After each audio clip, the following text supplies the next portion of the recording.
Please be advised that this video is for the sole purpose of entertainment. Any views are purely my own, are subjective and may not necessarily be true. I do, however, do extensive research for all of my videos. All photos have been found on the public domain. I am using them under the fair use and fair dealing guidelines. I urge everybody to do their own research. Well, hello, it's Murky Meg here. It's Friday the 28th of January and yes, as I mentioned in my last video at the very end, Prince Harry and Meghan Markle have received the shocking blow that Canada refuses to pay for their Vancouver security.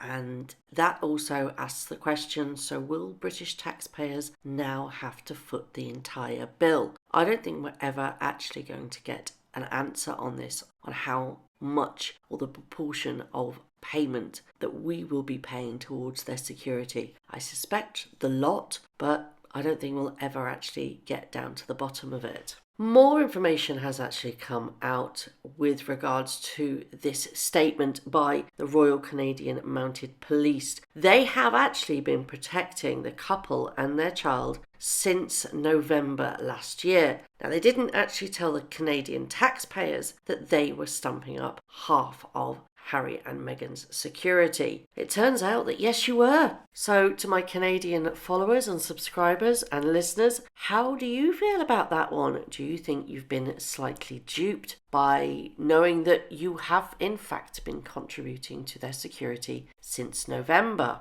Now, the reason for this is that they have diplomatic status. They are part still of the royal family. And as such, whichever nation they are visiting as a diplomat, you will receive security from that nation. Just so much as if Justin Trudeau went down to America, he would receive help from American security and their police force. But this isn't just a visit though, is it? They are living there. So questions do need to be asked. Why have they been allowed to benefit from their security being paid without anybody actually knowing until the statement has come saying, well, we have been paying, but we're not going to pay anymore, as from when they stepped down on the 31st of March. So they arrived in Canada on a temporary visit in November as full working royals, and the Mounties gave them their protection as they always have on such visits, with Canadian taxpayers picking up the bill. But Harry and Meghan are now no longer royals, or from the 31st of March they will be no longer royals, and they do intend to live in North America to pursue lucrative commercial careers and will quit as senior royals later next month. It's a tricky one, isn't it? Because they have to have protection. I don't think they have to have as much protection as they do, but they do have to have protection. However, if they have the ability to earn masses and masses of money, millions and millions, I think that they should stump up for that themselves. Why not? Other celebrities have to do this. Beyonce and Jay-Z don't get taxpayers' money for their security. The Kardashians don't get taxpayers' money for their security. Guess what? They pay for it themselves because they can. Take some pride in yourself and say, all right, I'm no longer a working royal. Fine, I'll pay for this myself. But what you're looking like at the moment are spoilt rich brats saying, well, we need security, we're protected people. No,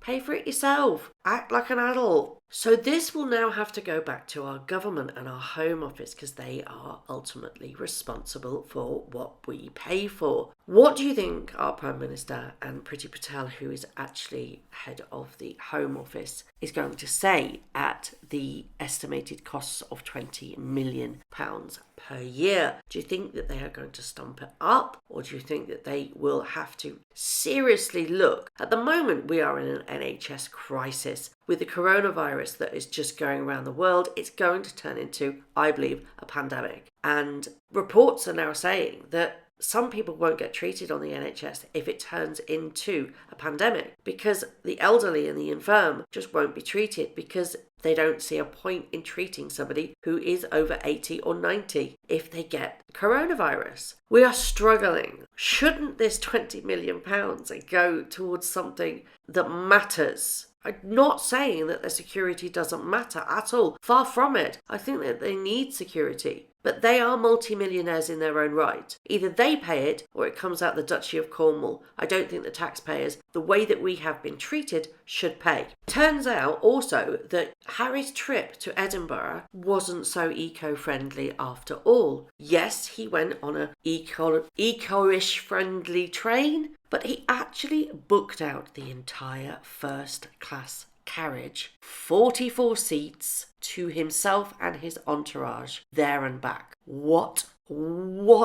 Are you really so in tune with your wife that you think it's acceptable to book all the seats around you like she did at Wimbledon? To me, this looks cocky. Now, I've always had a soft spot for Harry, always. Recently, it's been wavering a little bit. I kind of swing from, he's in a narcissistic, abusive relationship. We should cut him some slack. But then I think, no, he pulls these kind of stunts. And I think you are just as entitled as your wife. This was supposed to be about security. It's not at all, I don't think. I just don't think he wanted to slum it with the peasants. And I think he didn't want to get booed. If you haven't already seen, I did a tell-all expose on Travelist many months ago when it first started to come out. I've put the link up in the top right-hand corner. Click on it and it'll take you to that video. Very, very shocking discoveries that I made with regards to who owns Travelist. Now, in yesterday's video, I also touched on the topic of them saying, well, we are being inundated with a gold rush of companies that want to work with us.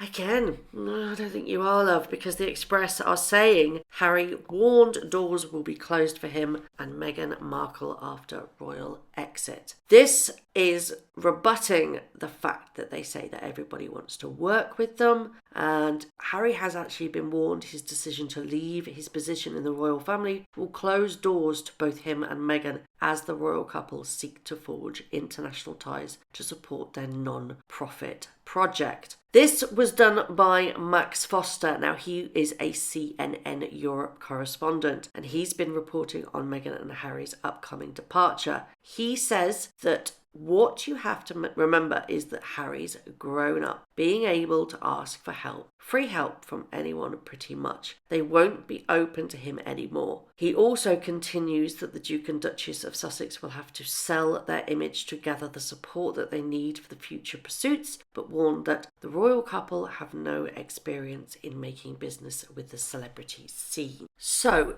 here's my problem. A couple of weeks ago, I did a video that said that the royal family are drafting up contingency plans if Harry and Meghan decide that because their security costs are going to be so high, and if we, the taxpayer, are confirmed that we will not be paying them, if the Home Office and the government say, no, it's not happening, you have to stump up quite a large amount yourself, that leaves them open. I don't think they will physically pay for their own security. I don't think it's in their mentality to even think that they should. I think that their entitlement says that they assume that we should, but no, that's not going to happen, I don't think. And if it does happen, I think there would be an outcry, to be perfectly honest. So will this contingency kick in? Will they come back? Because a couple of articles have been released saying that they possibly are regretting their rash decision to leave and that they hadn't thought about the ramifications of what it meant.